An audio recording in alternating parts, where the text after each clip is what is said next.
Hello YouTube, this is Morgan Bannon or Airspeed Prime here, and I just realised, like I did on a podcast a few episodes ago, that I always say my surname randomly at the start of everything instead of just saying Morgan Airspeed Prime. And anyway, getting away from that, I'm the site super moderator for the Avatar and Korra fan site, Avatar The Last Airbender Online.com, and I'm also the main host of that site's podcast, as I mentioned before, which is the Avatar Online podcast, or the Avatar The Last Airbender Online.com podcast, kind of in long, basically. And this video is kind of a combination of two things. It's kind of the first part. It's going to be split into kind of two sections.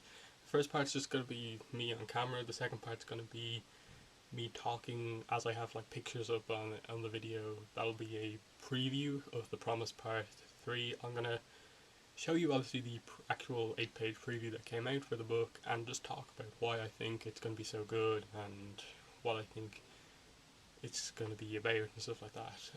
But the first part of this is kind of to celebrate the fact that I got to 100 followers on Tumblr, which was pretty big achievement considering that I don't quite use Tumblr in the way kind of most people use it. I really don't reblog stuff that much, and I kind of actually use it like an actual blog, putting out blog posts and stuff like that, news and stuff like that. So for me, kind of posting in a different style to get to like 100 is pretty good for me anyway. So yeah, thank you to everyone who who's following me on Tumblr. I think I'm at 106 right now, and major thanks to Kelly, obviously, who's a podcast co-host, moderator on the site, who's Avatar Gemini on Tumblr, for helping me get over 100. That was a big help.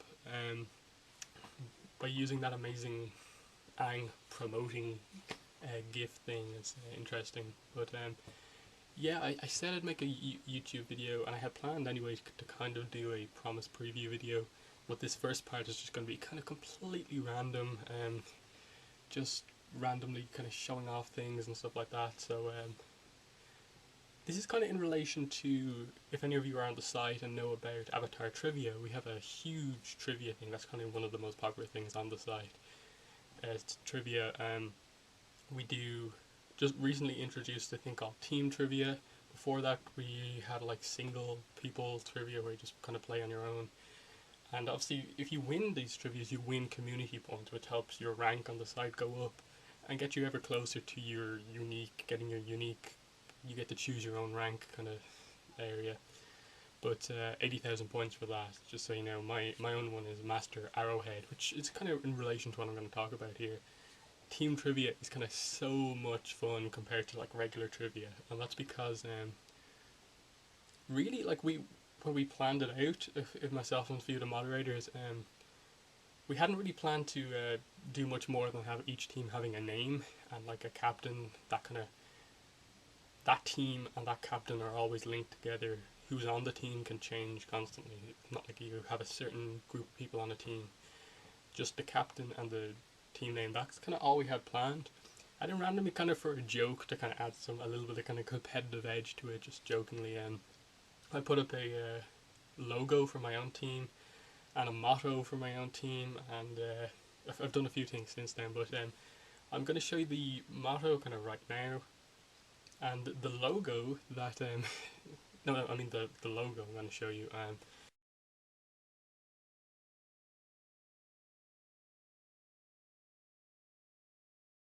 And then the motto for the team is, the team name is the Blue Arrows, as I'll talk about in a second. But our logo, motto, why do I keep mixing that up? The motto is the Blue Arrows are going all the way, pointing out all the answers. Yeah, it's a terrible, terrible pun, but you get the idea. And the blue arrow thing comes from my kind of obsession with that blue arrow as a kind of symbol of kind of air nomads and airbending and so on. And as you can see, the t-shirt I'm wearing, Blue Arrow, I'm with Aang. Yep, custom t-shirt with the arrow on it.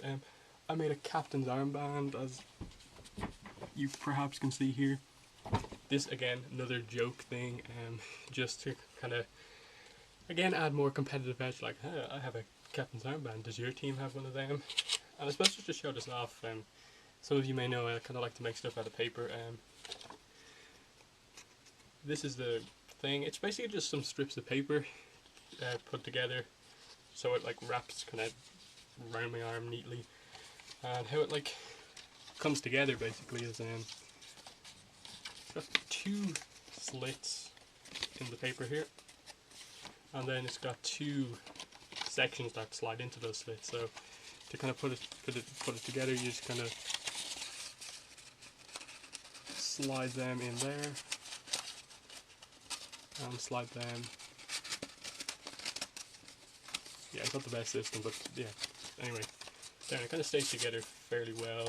See, it's got the arrow, kind of simple captain's armband, but you know, it works.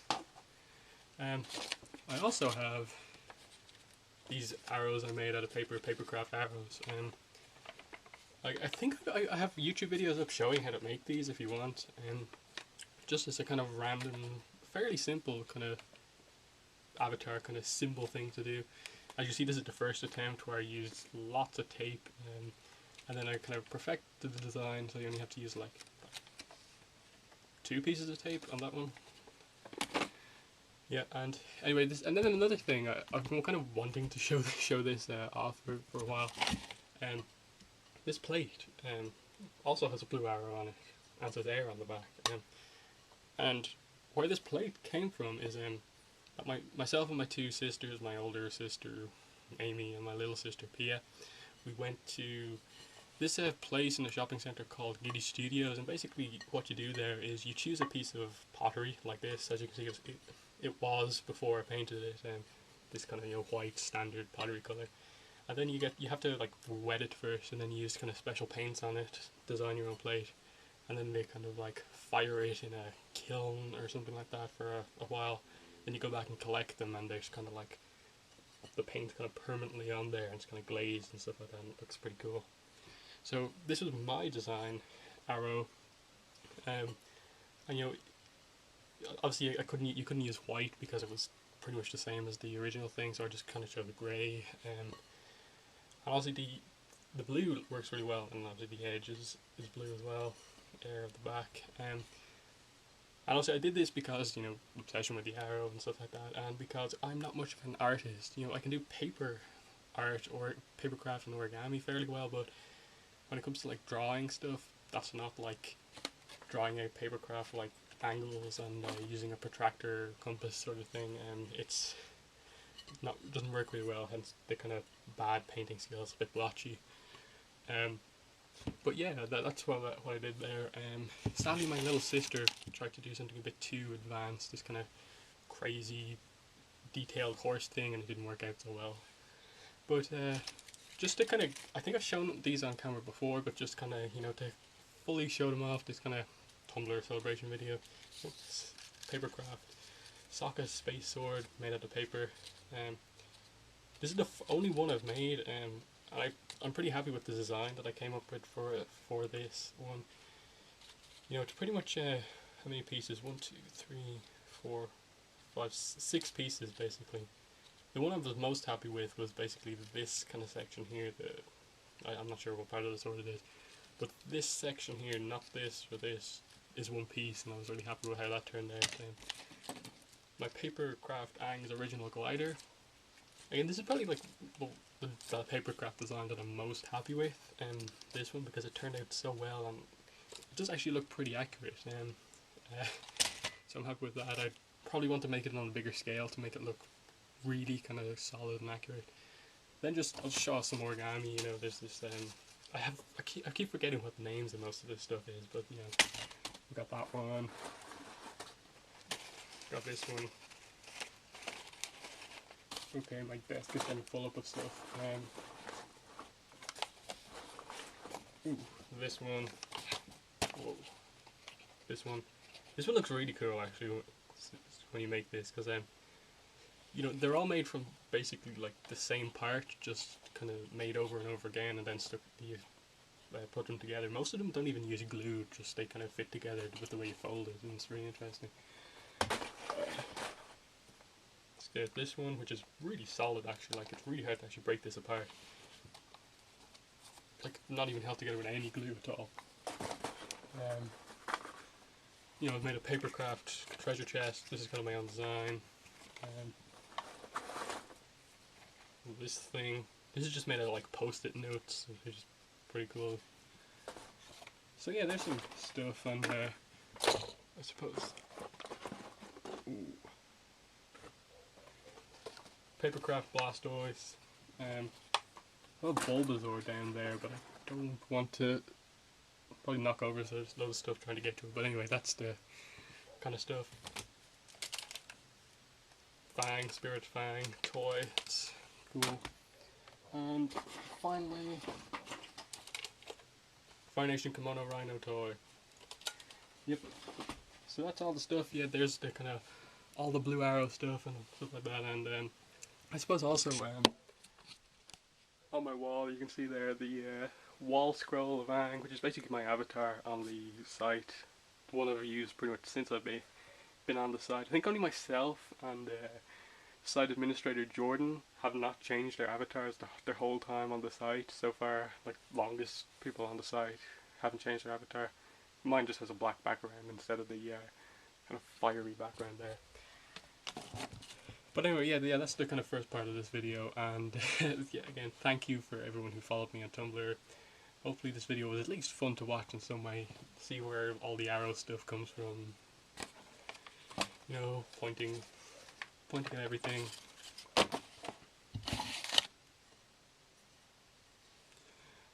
And yeah, so anyway. Yeah, so hopefully I can put out some more content on Tumblr. You probably know from like seeing my Tumblr page the type of content I put out, like the type of YouTube videos, the podcast. That's the sort of kind of discussion orientated content I like to put out.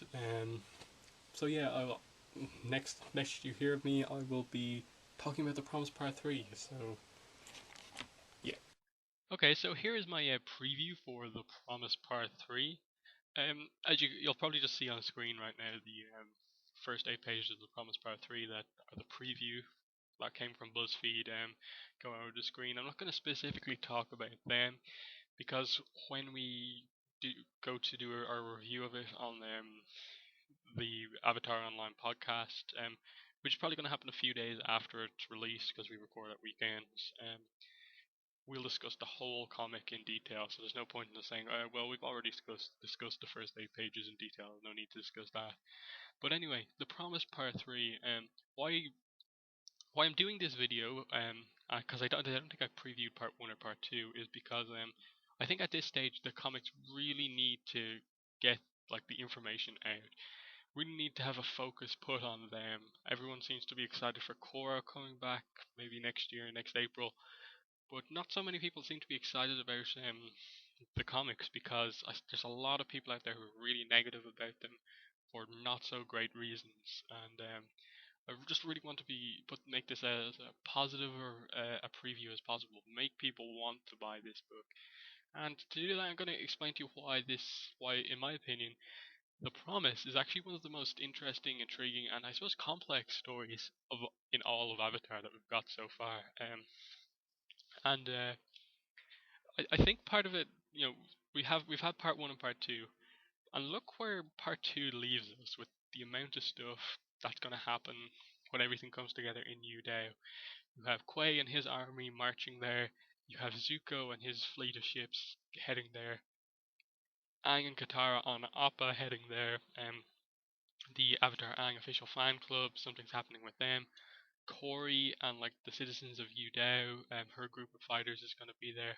You've got Smellerby and her group at the walls basically, along with stuff like the Sneers, Corey kind of love plot that's happening. Toph, Sokka, and the Metal Benders, that's happening too. All of this in and around Yu Dao. So everything's come together in what should be an action-packed part 3. And more, I'll get into kind of more some complex stuff later, but we actually have got some early reviews of The Promise Part 3, and I think that the important thing to say about them is that we've got three official reviews from sites that obviously get the previews straight from Dark Horse, and all three of those have been very positive. Those these places have said negatives about part two because it maybe wasn't as kind of serious as in part one, with the kind of tough plot kind of playing a bigger role and kind of maybe taking a bit away from it, which I do sort of agree with.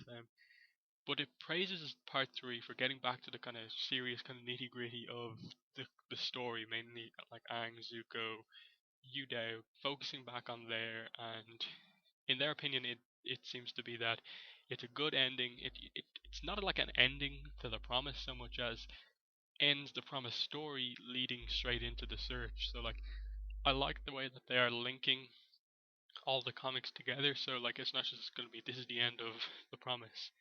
The search has to introduce us to what's happening in the search. No, we're already introduced to the search going into the search because of Promise Part 3. Um, so yeah, and the most interesting thing I think is that what the fans seem to hate the most about the Promise Part 1 and 2 is the way it characterizes Zuko and to a lesser extent Aang. People seem to really think that they're out of character. I have never felt this way, not because I'm trying to defend these books, white knight them, or anything like that, but because I just felt like some of the fandom seems to think that Aang and Zuko are fully developed characters at the end of 321, the Sozin's Comet Part 4 Avatar Aang, but they are in no way fully developed characters. Aang has made kind of one big decision on his own as the Avatar, that being his decision not to kill Ozai, and like that was helped because he learned energy bending. But he's still kind of basing his whole kind of thing as the Avatar on Roku's kind of method of like the four nations must remain four. That's what Aang is stressing, what he stressed in part one and kind of part two.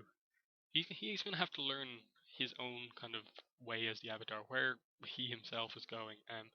So that seems to be what actually happens in the part three based on these reviews.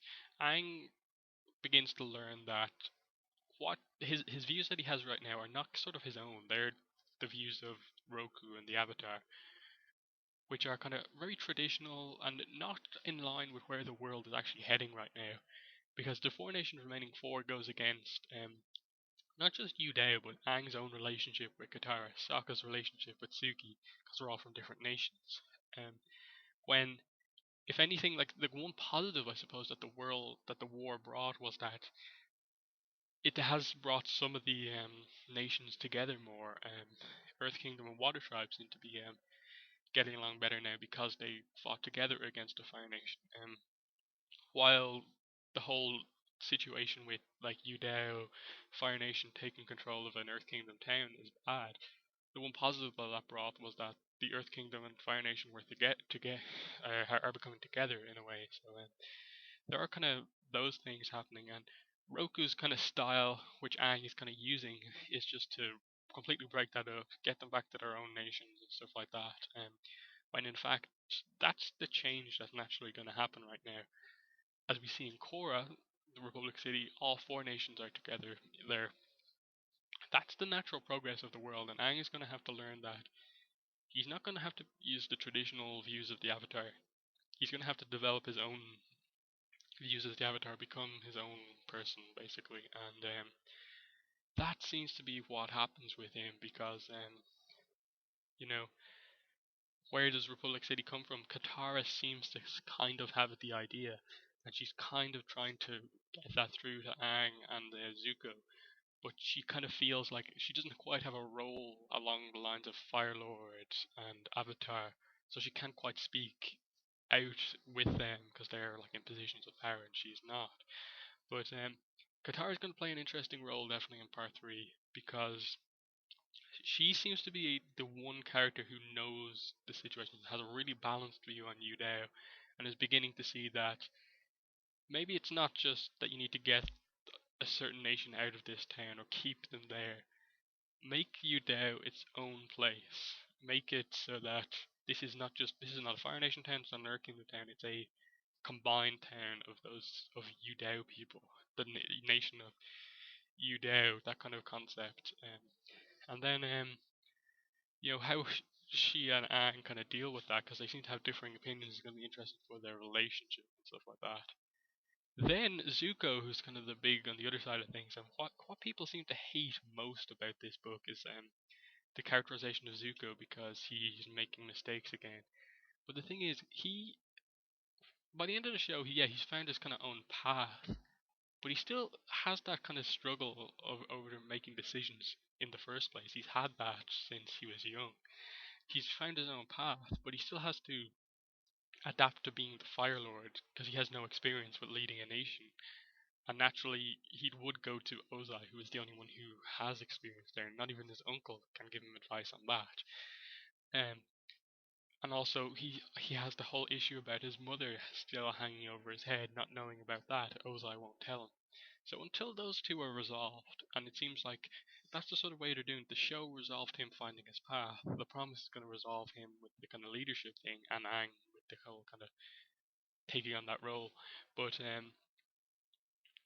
with and the search is probably going to resolve the thing with his mother, and then he'll probably be a kind of more developed character at the end of that. But going into the promise, no, he's going to make mistakes. He's going to make lots of mistakes, which he is. And I suppose the thing with May, again, their relationship is not going to work until Zuko kind of sorts himself out as well, so he can actually focus a bit on her and is not just completely distracted by everything else. So that's why I think, and that the two portrayals of Aang and Zuko in part three seem to be what these reviewers praise the most. That they make the big decisions to break from tradition, change things, and like for the better. And it leaves them in a kind of unusual situation where they're doing something different going into like the search, which is very interesting in my opinion. And that whole kind of situation of like Kuei wanting to defend his nation, Zuko wanting to defend his people, Aang not quite having the kind of correct view on things because he's on kind of Kuei's side, and then Aang, Katara being the neutral. Really kind of complex issues, but yeah, that's why I think The Promise Part 3 is going to be a very interesting book, because, in my opinion, this is one of the kind of most complex issues explored in Avatar at all. This whole thing of nations coming together, how do they resolve that? Um, I don't think any fanfics that I've seen have actually dealt with this concept, and it's going to be. I'm very excited to see how it eventually is resolved, and just a little bit on the actual preview that I've shown you before. Would be that the way the book starts with that flashback, no, not flashback, kind of dream sequence with Aang and Zuko both have at the same time, kind of shows you the way things are going. If they just stick to that, that's what's going to happen. They're eventually going to get to that situation where Zuko just feels like he's becoming exactly like his father, because his father is the one kind of influencing all his actions. Aang, as the Avatar, is being influenced by all of Roku's actions.